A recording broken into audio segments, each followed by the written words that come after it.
कुलतडे. मी आज तुमच्या पुढं मी छत्रपती शिवाजीराजे भोसले बोलतोय. हे एकांकिका सादर करणार आहे. होय, मीच तो छत्रपती शिवाजीराजे बोलतोय, ज्यांनी आपले स्वराज्य स्थापन केले. तो शिवाजी ज्याने अफजल खानाचा कोतळा बाहेर काढला. तो शिवाजी ज्याने शाहिस्तेखानाची बोटे छाटली. तो शिवाजी ज्याने आया बहिणींची रक्षा केली.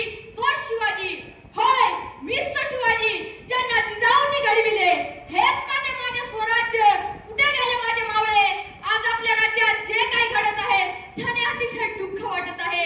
आज सत्तेसाठी आपलाच माणूस आपल्या माणसाशी मांडत आहे आणि आपली संस्कृती विसरत आहे. आपला समाज भरकटत चालला आहे, कारण ज्या माझ्या जिजाऊंनी मला रामायण महाभारताचे पाठ शिकवले, आज त्याची कमतरता जाणवत आहे.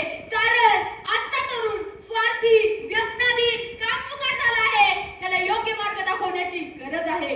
कारण ईश्वरी आशीर्वाद घेतल्याशिवाय कुठलेच ध्येय पूर्ण होत नाही. मी आई जगदंबेच्या कृपेने करू शकलो आहे. तुम्ही तुमच्या कुलदैवतेचे स्मरण करा, मग पहा काय चमत्कार होत ते. अरे, शिवाजी प्रत्येकाच्या हृदयात आहे, फक्त त्याला जागा करण्याची गरज आहे. मग पहा आपल्या देशाला व राज्याला कुणी वाकड्या नजरेने पाहणार नाही. जय भवानी, जगदंब जगदंब जगदंब. धन्यवाद.